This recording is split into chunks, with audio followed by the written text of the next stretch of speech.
L'accoutrement des sous-lieutenants fait sa révolution.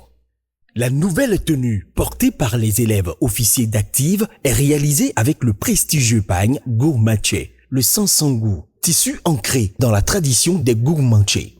À la fois support de mémoire, marqueur culturel et expression artistique, il témoigne du savoir-faire ancestral des tisserands du Goulmou et d'une volonté de transmission intergénérationnelle. Tout un symbole.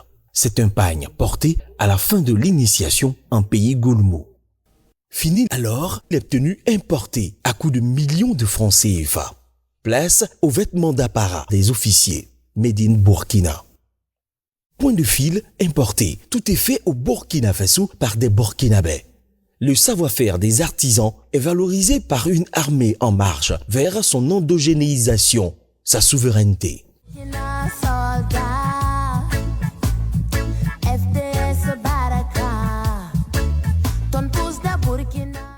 Initié par le camarade, président du Faso lui-même, et confectionné par un créateur burkinabé, la tenue, fièrement portée par les sous-lieutenants, incarne les valeurs de souveraineté, d'un Burkina à la reconquête de son identité culturelle.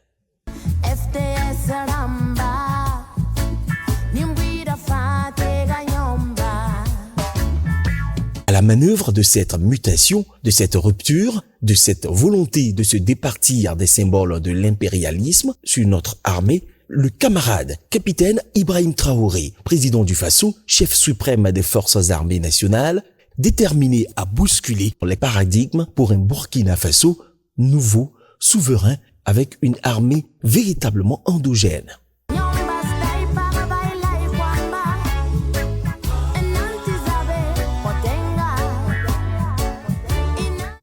À travers cette nouvelle tenue, c'est l'affirmation d'une identité militaire, davantage ancrée dans les réalités burkinabées tout en valorisant les compétences des artisans du terroir, capables de concevoir des tenues de cérémonie alliant tradition et élégance.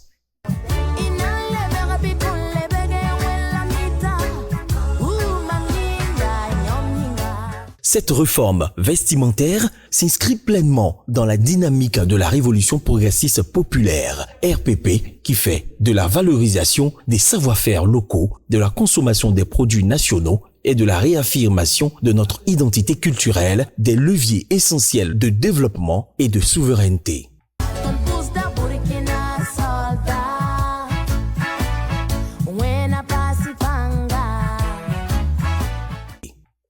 De la coiffe aux différents détails, la tenue rend également un hommage au Burkina Faso, à son histoire, à sa culture, à ses artisans et à tous ceux qui consacrent leur vie au service de la patrie. Et à travers cette tenue, c'est tout un peuple qui célèbre son héritage, son unité dans la diversité et sa capacité à bâtir son avenir à partir de ses propres valeurs. La souveraineté n'est plus seulement un mot ou un état d'esprit. C'est un engagement, une volonté de sectionner les chaînes de servitude impérialiste pour emprunter la voie de la dignité, de l'intégrité et de l'authenticité.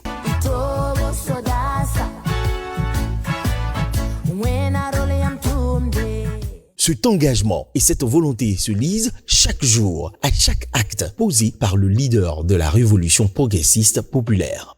En optant pour une tenue 100% burkinabé pour les officiers en fin de formation, le Burkina Faso trace sa route pour son indépendance réelle sous le leadership du camarade capitaine Ibrahim Traoré, président du Faso, chef de l'État.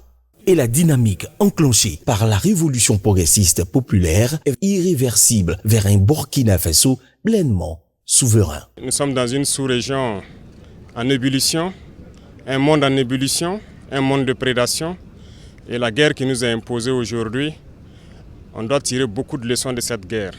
Et s'il y a une leçon que nous avons bien apprise, c'est qu'il faut être fort, être très fort, fort de sorte que les générations à venir ne puissent pas connaître ce que nous connaissons. Et aujourd'hui, nous rêvons d'une armée forte, endogène, ancrée dans ses valeurs. L'accoutrement des sous-lieutenants fait sa révolution.